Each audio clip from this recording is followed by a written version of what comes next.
안녕하십니까. 이제 흥선대원군에 이어서 이제 근현대사 두 번째 시간입니다. 오늘 배울 내용은 이제 조선이 이제 문호를 개방하고 점점 불평등한 조약을 체결해가는 상황, 이거에 대해서 배우도록 하겠습니다. 자, 원래 흥선대원군은 통상수교 거부 정책을 진행하고 척합의까지 만들면서 그 의지를 다졌습니다. 자, 그럼에도 불구하고 이제 조선은 문호를 개방할 수밖에 없는 상황에 이르게 되었습니다. 첫 번째, 그 이유는 바로 고종의 친정입니다. 이 친정이란 말은 이제 고종이 직접 정치에 참여한다라는 말입니다. 기존에 고종의 아버지였던 흥선대원군이 결국은 물러나게 되는데요. 그 이유는 이제 고종이 점점 나이가 들어서 성장을 한다는 거죠. 그런데 계속 흥선대원군이 정치에 참여한다는 것을 양반 유생들이 볼 수 없었고, 이에 양반 유생들이 고종이 직접 정치를 해야 된다는 것을 상소하자 이제 드디어 흥선대원군이 물러나게 되고 고종이 직접 정치에 참여하게 됩니다.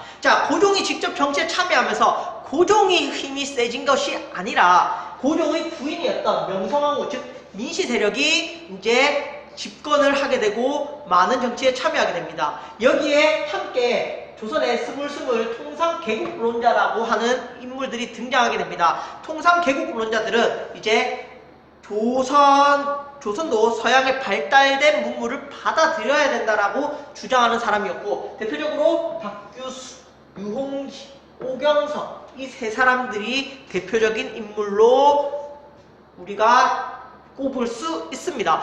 박규수 같은 경우는 제너럴 셔모노 사건이 일어날 때 그때 당시에 평양을 다스리던 관청의 감사였습니다. 평양 감사.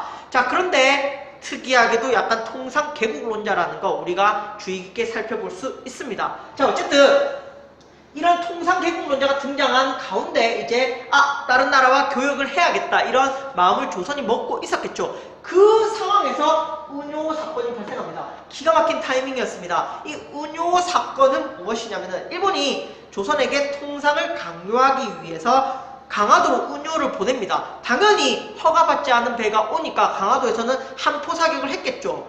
자, 그러자 왜 우리 배에게 경고 사격을 하느냐라고 하면서 트집을 잡아서 교역을 요청한 사건입니다. 조약 체결을. 아시겠죠? 조선의 입장에서는 사실 이게 상당히 불합리하다 생각을 했겠지만, 통상개국론자들이 이제 여러 나라와 개항을 해야 된다라는 필요성이 언급되었고, 또 일본이라는 나라는 우리의 이웃이잖아요. 그래서 일본이면 괜찮겠다라고 해서 은요 사건 이후에 강화도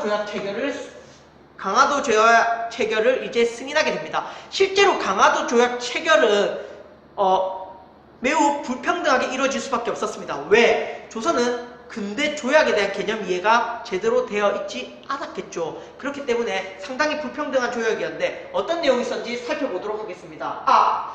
강화도 조약의 정식 명칭은 조일수호 조규라는 거 우리가 한번 꼭 기억해두고 넘어가겠습니다. 아시겠죠? 자, 불평등 조약 내용 첫 번째는 뭐냐면은 청의 간섭을 배제한다.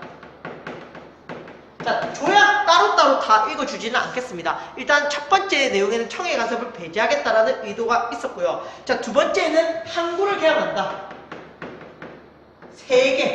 항구 3개를 개항한다. 부산, 인천, 원산. 근데 이 항구 3개가 모두 일본의 필요에 의한 항구였다라는 거. 아시겠죠? 자, 그 다음에 조선의 해안을 일본이 마음대로 침략할 수 있다. 자, 그리고 마지막 시해법관이라고 해서 일본인들이 조선에서 범죄를 저질러도 일본 관원이 심판한다. 뭐 이런 네 가지 불평등한 조약이 있었다라는 거 우리가 강화도 조약에서 기억해야 될 내용입니다. 자, 이렇게 불평등한 강화도 조약이 체결된 이후에도 조선은 계속된 불평등 조약을 체결할 수밖에 없었습니다. 일본은 연이어서 불평등한 조약을 체결한대요. 조일수 조규 부록이라든지 1차 통상장정, 2차 통상장정을 체결합니다. 제가 불평등한 조약 이 내용들을 모두 설명할 수는 없고 각각의 불평등한 내용 몇 가지씩만 제가 안내해 드리겠습니다. 조일수 조규 부록에서 가장 불평등한 내용은 뭐냐면은 일본 화폐를 사용하겠다. 조선에서 일본 화폐를 사용한다는 게 사실 말이 안 되는데 이 내용을 조일수 조규 부록에서 정했다라는 겁니다. 사실 조금 웃긴 내용이에요. 자, 그 다음 1차 통상장정에서는 어떤 불평등한 조약이 있었냐면은 물론 많은 내용이 있었겠지만 무항세, 무관세. 그러니까 일본이 교역을 하는 데 있어서 항구를 사용하는 비용, 그리고 관세, 물건을 수입할 때 관세를 매기거든요, 나라에서. 그거를 허용이 되지 않았다는 겁니다. 그럼 누구에게 유리할까요? 그렇죠. 일본 상인들은 매우 유리한 조건으로 조선과 무역을 할 수 있었다는 거죠. 아시겠죠? 자, 그 다음 2차 통상장정. 2차 통상장정에서는 물론 무관세는 폐지됐습니다. 무관세는 폐지가 됐지만 최혜국 대우라는 것을 부여받습니다.